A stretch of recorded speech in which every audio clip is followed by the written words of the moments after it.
I thought I'll come on live. I didn't come on live last week, and I just wanted to share some insights from when I used to do door-to-door sales, and also take your questions if any of you come on, or if you leave a comment, a question in the comment section. So selling, it's one of those things that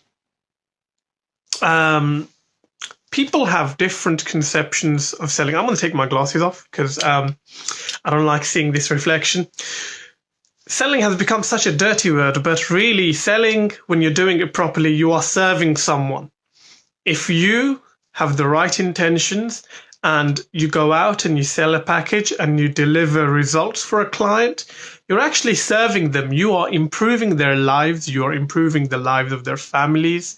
You are improving the lives of their employees. You are adding to the local economy. You are serving the local community.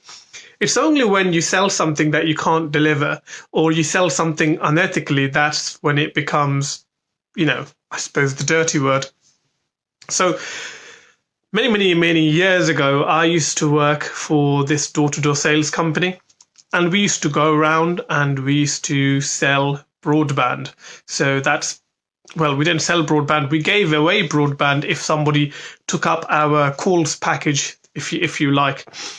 And the reason why I wanted to bring this example up is because I think there are some key lessons there that could be applied to when you are doing online outreach yourself. Because in this age of social media, of digital marketing, people have often forgotten what it takes to build a relationship with someone, to build rapport with someone before you ask for the sale. And there's so much conflicting advice out there on Facebook, on Google, that it can be quite confusing. So we were basically going out. We were given a map in terms of what areas to target. And what we would do, first of all, the thing to remember was that we had to knock on 100 doors in a day. And speak to, not knock on 100 doors. We had to speak to 100 people. So a knock on a door that never got answered, that did not count. And from speaking to 100 people, we were expected to sign 3 people up. Now, when we're going around doing the knocking, we had 2 parts to the close. And this is very important for you to understand, because what I often see is with people who are doing Facebook outreach, with people who are doing email outreach, you try to pitch everything in one go. I run a Facebook ads agency, I run an SEO agency, blah, blah, blah. We can triple your results and all of that. This person does not even know who you are. Imagine if you went and you knocked on someone's door. Get this notification. And they open the door and they're a business owner. They're like, hi, I'm Abul. I do Facebook ads and I do SEO and I can build your website and I can do this. And you just rattle everything out face to face.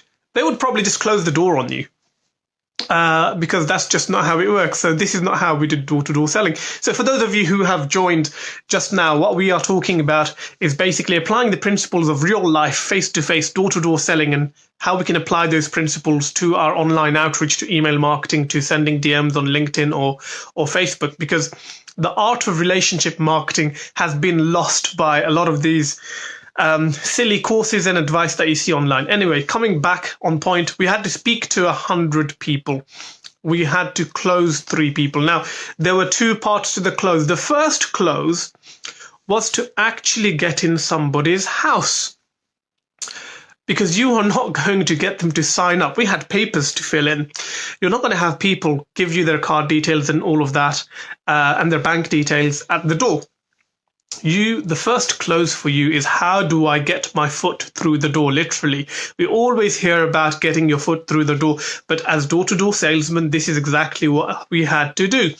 So for that, we had to pique their curiosity.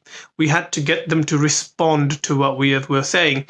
Now, the offer we had was that if you change your landline, so your home phone, not talking about your mobile, the actual phone that people have in the house,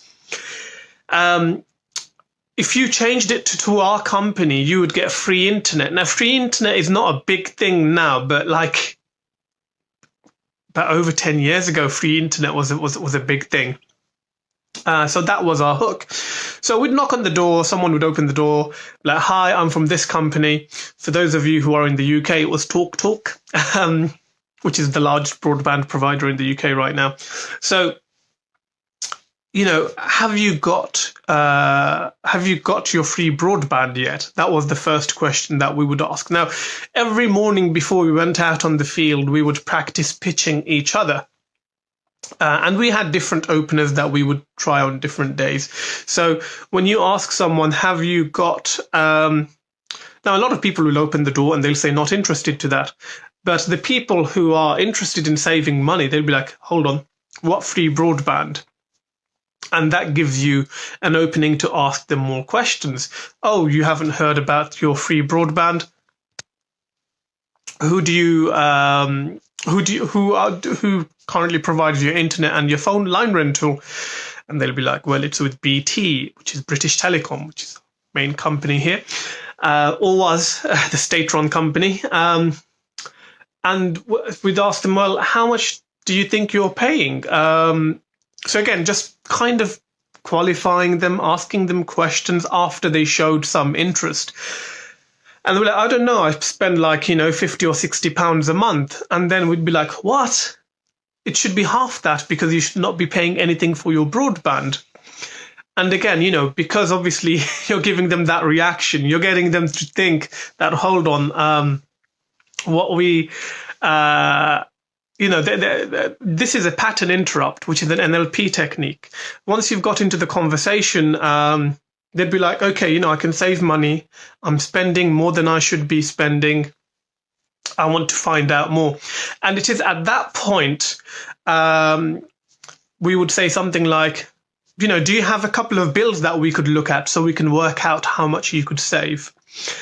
And it is at that point they'd be like, yeah, sure, come over here. And they take you in and they take you to the living room or to the dining area where the letters are. And they'd start ruffling through their letters, trying to find some bills that they could show you that shows you how much they're paying for like their phone's package and how much they're paying for the line rental and the broadband, so that you could work out a better offer for them. They are selling themselves here. So that was the first close. Okay. The first close is to get your foot in the door. Because if you don't get your foot in the door, you can't show them what you have and how you're going to save them money or anything like that. Now, there were quite a few different sales techniques that we were kind of taught in terms of, how to handle objections, how to create scarcity, fear of loss, urgency, all of that. That's for another day. Now, when you are sending a cold DM to someone, or when you are sending a cold email to someone, don't pitch everything at the door. You should be pitching once you get through the door. So the first piece of communication is really to engage with someone and see if they respond. Now, here's the thing. We're knocking on 100. The objective is to speak to 100 people, and we've got this territory, and we're usually going around in a circular motion. Now, we would not leave that area that we were given. We would do 3 laps over a couple of hours to make sure that we had a chance to speak to 100 people, or as close to 100 people, because we know that if we are able to speak to 100 people, about 5 of them would show an interest and let us into their house, and at least 3 of them would close. And that was our target, to sign up 3 new customers. And those 3 new customers, obviously, over the life of their contract would be worth like £1,000 plus to the company. So that's creating like £3,000 worth of revenue in a day for the company. So which is kind of demonstrating the importance of follow-up. We would physically do 3 laps. Most people send 1 email and they don't get a response, and they just give up. They don't really come back round. They don't do lap 2. They don't do lap 3 until someone opens the door. It's only when someone opens the door and you get a chance to do that introduction and talk about what you have to offer, they're not going to let you into the house. Now, once they let you into the house, that is where you speak. That is your discovery call or your demo call, whatever you want to call it, because then you could do the comparison of how much they're spending on what, how much, because they're more open to answering your questions. What are you paying for this? What are you paying for Facebook ads right now? Oh, you're running with another agency. How much are you spending on that? How much are you paying for SEO? How much are you paying for that billboard or that yellow page ad or whatever it might be? You can do your discovery then once you're inside the house. And then once you have all of that information, you can tailor a bespoke package that saves this person money, or in your case, that will maybe save them money, but more importantly, make them money and serve them at the highest level. So I hope this example makes sense for you. There's 2 stages to usually closing someone face-to-face or even online. I'd say online sometimes it takes a little bit longer because you don't have that trust that you do when you speak to someone face-to-face, when you are in front of a person that you could mirror them, you can match and mirror them, you can build a rapport with them easily, you can talk about other random stuff. So yeah, there's a couple of you who are joining in now. So that's what I wanted to really bring to your attention about selling, lessons that you could use for your outreach that works in real life door-to-door selling. Because people say if you can sell door-to-door, you can sell anything. And honestly, I sucked at selling door-to-door. I'll be totally honest, right? I used to get sales, but like not as many as I wanted. Other people would come in with 5 or 6 sales a day, and I'd be like, I've come back with 2, some days 1, some days 3. But it gives you a great amount of experience. It teaches you how people work and how human psychology works, which is something that you need to apply online, which is even more important because you have so many people emailing these business owners on a regular basis.